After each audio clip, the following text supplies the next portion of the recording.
Yo, c'est Sacha et Pablo. Aujourd'hui, on est dans un nouveau pays, genre littéralement un nouveau pays. On l'a choisi car il souffre encore de mauvaise presse due à son histoire et à ses conflits. Du coup, on va aller rencontrer des jeunes sur place qui vont nous montrer, eux, leur vision du pays. Allez, bienvenue au Kosovo.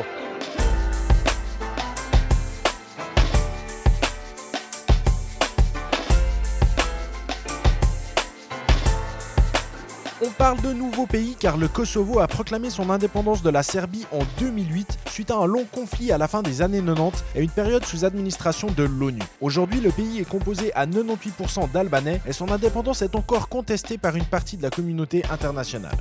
On est arrivé au Kosovo avec Pablo, plus précisément à Pristina, la capitale. Alors pour vous donner un ordre d'idée, le Kosovo c'est un peu moins de 2 millions d'habitants, 1,8 million d'habitants pour être précis, et Pristina c'est à peu près 250 000. On va rencontrer notre premier hôte ici, c'est Mbresa, qui est né ici, qui a grandi ici, qui a fait ses études ici, avec elle on va parler un peu du mood général, de ce que représente cette nouvelle génération et plein d'autres choses. Hello. Lady, how are you? Bon Mbresa, déjà, mais première question, c'est quoi pour toi la vision que tu as du Kosovo en tant que jeune Kosovar?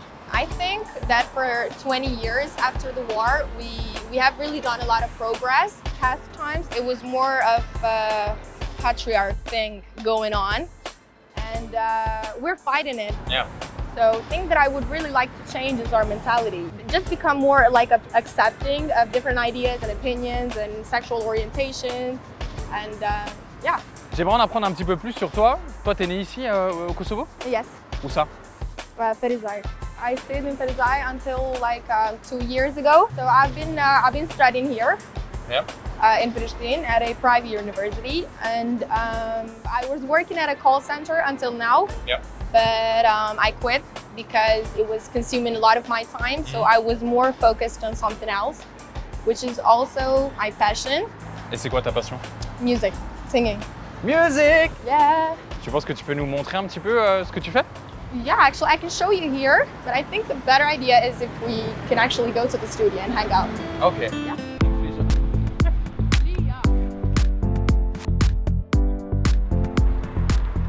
On est arrivé au studio d'enregistrement. C'est là où Mbresa enregistre ses sons et c'est cool parce que ça va être l'occasion de la voir chanter un peu. Stick to my like a melody. I'ma make me your illness and remedy. Take you to a different reality. Pourquoi aujourd'hui tu fais de la musique alors? So for me, it wasn't the same story as you hear every singer saying, yeah, I started singing when I was 5 or 6 or stuff like that. For me, it was different because I was just singing in the shower and at school, and it was just something fun I was doing. And now I'm here and I'm actually getting into the real deal, as I call it, because now I'm doing my own music, I'm writing my own lyrics. C'est quoi ton style de musique du coup? Tu t'écris quoi? Tu parles de quoi? I like to write about what I went through, what I'm going through. For me, as a 20-year-old woman in Kosovo, I really go through some stuff, and you just feel like you're the only one with these problems. You know what I mean? Sometimes you feel alone. Sometimes you feel like you're not doing something with your life, and whatever matter it is, I just have to put it out there. Il y a des artistes qui font genre des millions de vues. Je connais Capital T, je connais ceux qui chantent Pas Chayeten, tous ces trucs. Comment t'expliques qu'ils font des millions de vues? Actually, a lot of people from all over the world are listening to our music. Dua Lipa, for example, Rita Ora, they're all Albanian, and I just feel like so proud and I'm like so empowered. So it's very inspiring to see someone with a background like this, like what we went through, doing something so big and so amazing for the whole world. Et si tu perces, est-ce que tu resteras au Kosovo toi ou tu vas partir? I don't know, I never thought about it because like I don't have big dreams, like I'm gonna become this big star or whatever, but I think I'm gonna stay here. I'm not gonna promise because you never know. Dans 5 ans, on ressort la vidéo.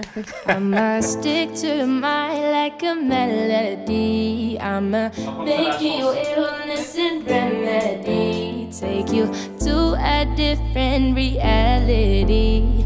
Just you and me, two kids living free.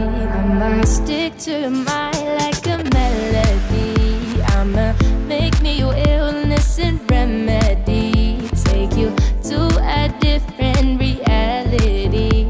Just you and me, two kids living free.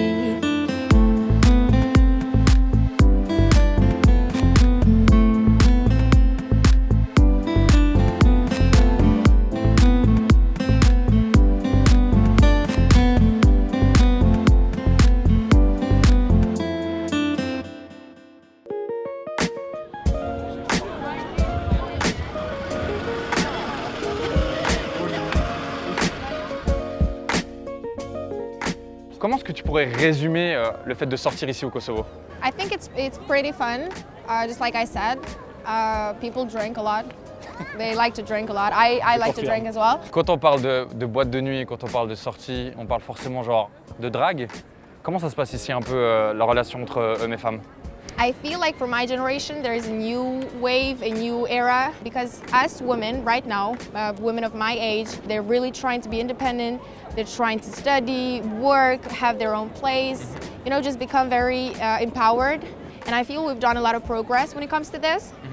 There's different groups for feminism groups and all of that going on in campaigns, which is really good. Quand tu parles de changement, concrètement, qu'est-ce que tu vois comme changement toi dans 10 ans?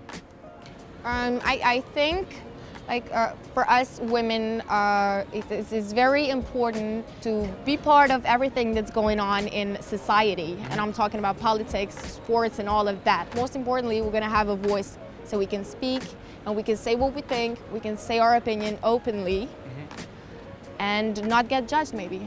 Toi aujourd'hui, tu te sens jugée? Yeah, maybe not as judged as I would be as a person or the lifestyle like maybe 20 years ago, but there's still something left when it comes to mentality. And actually one of the things that really broke me down was when I was in high school, I talked to one of my professors because I had to study something, just like I said. And I said I wanted to go study journalism. And then he goes, "What do you mean journalism?" And he tells me, look, they're going to call you at 3 a.m. They're going to call you in the morning and they're going to be like, we need you here, something happened, and you're supposed to be at home with kids. And for me, that was a real shock. Moi, je te cache pas que ça me choque d'entendre ce genre d'histoire encore aujourd'hui. Toi, tu as des modèles, toi?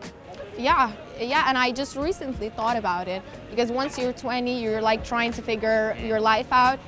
And I was like, who is my role model? And like I was looking at all these celebrities and stuff, but it's actually my mom. She was born 50 years ago. And then growing up in that mentality and still being able to become this independent woman just really inspires me. Le plus beau message que j'ai entendu de la journée. On va boire? Yeah, a lot. Yeah. So we're already in Pristina, in the center, and I'm already very excited to have these guys here. And I'm gonna make them try raki for the first time. But most importantly, I'm gonna show them how Pristina is partying.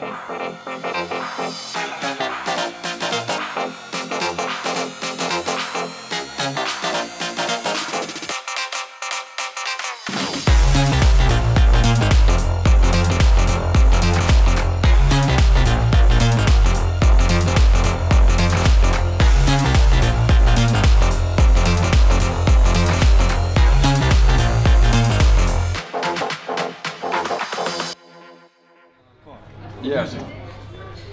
Tu me reprends un café s'il te plaît, Sacha? Je te reprends un café Ouais, un macchiato. directement dans les veines. Petite perte. La journée va être difficile mais elle va être cool là. On va aller direction l'université de Pristina. Parler un petit peu des études, de comment les jeunes ici étudient, comment ils le font, s'ils le font ici, s'ils le font à l'étranger. On va parler un peu de tout ça et ouais, ça va être intéressant. Après le 27e café.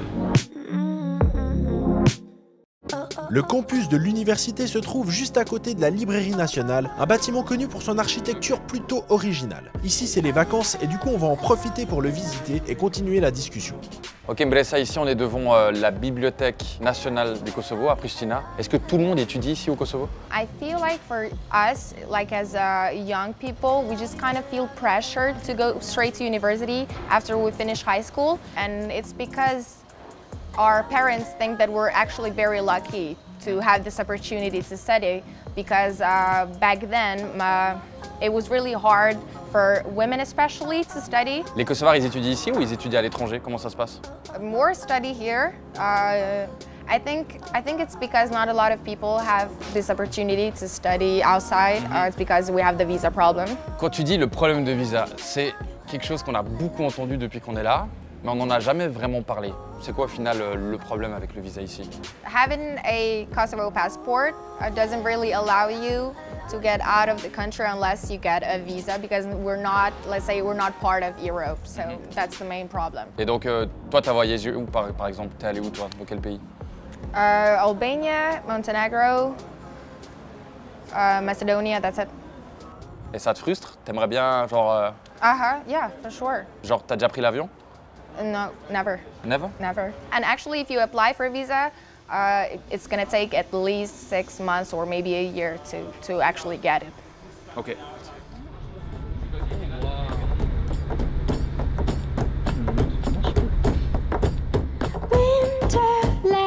C'est impossible de parler du Kosovo sans parler de la Suisse. Les deux pays entretiennent une relation très spéciale depuis super longtemps. Aujourd'hui, pour parler de tout ça, on est à Ferizaj, 40 km de Pristina, et on va rencontrer Lena et Emona. Lena, elle a 21 ans, elle est suisse d'origine kosovare, et comme chaque année depuis ses 4 ans, elle sort au Kosovo pour y rencontrer sa famille. Et Emona, elle a 22 ans, elle est née et elle a grandi ici, et ça va être super intéressant d'avoir les deux points de vue sur quel est le but de la diaspora, son importance, et comment elle est perçue ici. Diaspora, c'est un mot qu'on entend beaucoup ici. Comment tu pourrais nous résumer de façon assez simple ce mot, Lena? La diaspora, c'est des personnes albanaises qui ont une origine albanaise mais qui vivent et qui travaillent en dehors du pays. Et globalement, comment elle est perçue la diaspora pour les gens d'ici? I think that the people here think that diaspora are very hard-working people. They're pretty organized, and I personally think they are also people who like to party a lot. Après, ils pensent pas que des choses positives, moi je dirais. Déjà, ils ont un nom pour nous, Auslander, qui veut dire étranger en allemand. Puis des fois, il y a des choses genre « Ah, ça c'est un truc d'Auslander », genre... Toi, t'es d'accord avec elle? When they order Red Bull or something that's more expensive, it's like they get it as an insult, I think, Albanians who live here, because they think they are kind of being... Showing off. Yeah, showing off. Like I buy expensive things in Kosovo because you don't have enough money or something like that. Tu penses que le pays serait différent sans la diaspora? Je pense que si on part vis-à-vis de la guerre, je pense que ça se serait reconstruit moins vite. Dans chaque famille presque, il y a soit un oncle, soit deux oncles ou même plus qui sont dans la diaspora. Ça fait qu'on a pu ramener l'argent pour reconstruire ces maisons plus vite. Maintenant, quand on se déplace, c'est vraiment rare de voir une preuve qui est laissée de la guerre dans ville au Kosovo, par exemple. Et du coup, vous pensez que ça va ressembler à quoi, genre la diaspora dans 20, 30, 40, 50 ans? Les nouvelles générations qui sont en train de naître en Suisse, petit à petit, on perd un petit peu la culture. On reviendra peut-être, mais je pense pas que ce sera au même point qu'on le fait aujourd'hui. Est-ce que genre vous avez un petit message à donner? I would say thank you for giving us a chance to express Kosovo, and I would tell to all the Albanians who live abroad to don't forget their roots and keep being good people. Thank you, girls. Perfect. Good job. Winterland, tell me all your secrets. Fill me in on your wildest moments. Colored trees, your yellow leaves move me. Dancing roofs, your painted red shakes the room.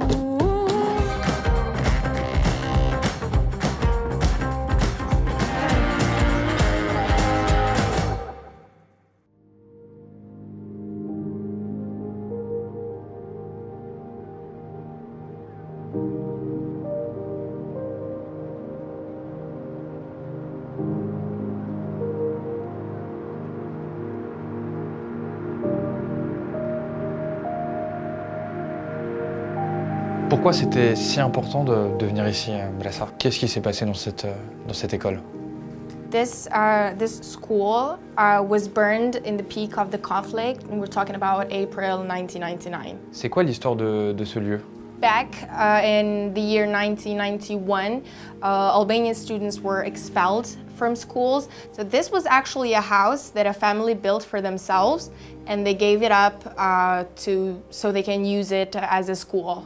Et est-ce que c'était genre, il y avait plein d'écoles comme ça? Actually, there was a lot of homes or houses that were serving as schools all over Kosovo.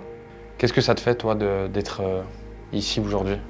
Deep down, it makes me sad, but I do realize now that we as a generation are very lucky that we get to live in freedom and we get to do whatever we want, and education is really not an issue.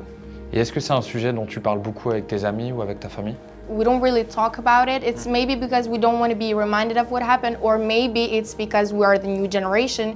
So I was born in 1998, so I didn't really feel what was going on, and maybe it's like we're kind of like more, let's say, distance or cold to what happened. It's not that we don't feel it, but it's just that we didn't live it.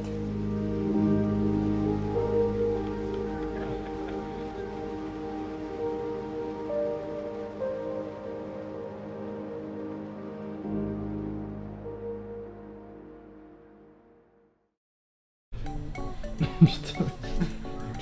Ah bah écoute, hein, on se démerde hein. On s'est fait embarquer dans un plan d'un mariage en dernière minute. Apparemment c'est le truc chaque été au Kosovo. Tout le monde vient se marier ici. Donc on a été conviés par 2 personnes, je pense qu'ils ne nous connaissent pas, on ne les connaît pas non plus. À un petit mariage où on nous a dit 300 personnes, normal. Donc voilà, faut qu'on se prépare assez rapidement et on va aller direction mariage.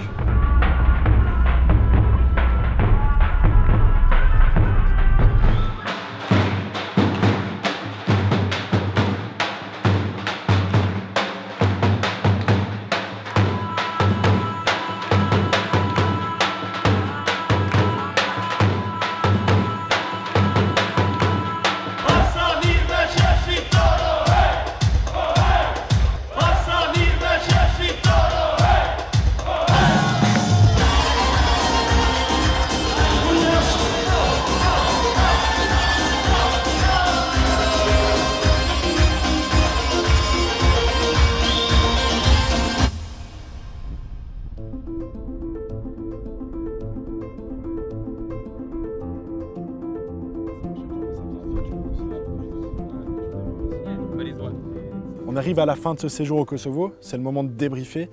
Le concept de cette émission, c'est d'aller dans des pays qui ont justement une histoire difficile. Le Kosovo n'échappe pas à cette thématique et par contre, c'est difficile à cerner. Le Kosovo, c'est un nouveau pays, il existe officiellement depuis 2008, il est même pas reconnu par tout le monde. Ça fait à peine 20 ans que le Kosovo est en paix, mais quand tu te balades, il n'y a pas ces bâtiments détruits dans la ville, il n'y a pas ce que tu imagines d'un pays en sortie de guerre, et du coup c'est très difficile à pouvoir capter la mentalité des gens parce que tu sens pas visuellement ce qu'ils ont vécu. Exactement. En fait, il y a toute une histoire à apprendre pour comprendre en fait pourquoi aujourd'hui c'est comme ça. Donc ça rend pas le truc tabou, mais ça rend le truc complexe, je dirais.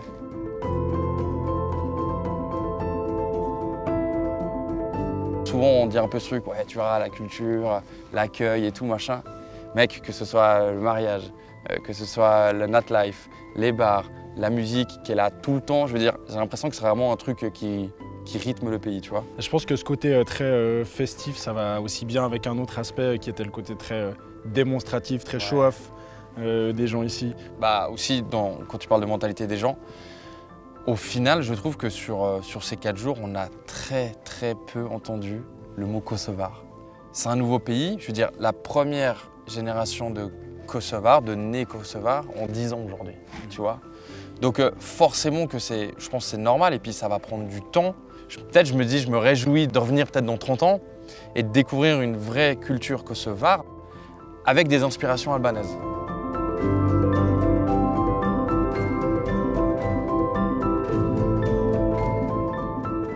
Et c'est déjà la fin de cet épisode au Kosovo. On espère que ça vous a plu. Je sais qu'il y a beaucoup de gens qui regardent, tu sais, puis qui commentent jamais. J'en fais partie, mais faites-le, ça nous fait vraiment super plaisir. Abonnez-vous à Tataki, c'est super important. Plus on est d'abonnés, plus on va pouvoir vous donner du contenu de ce type-là. Bah, c'était Pablo et Sacha au Kosovo pour Tataki. Et on se dit à bientôt. Peace. Ciao.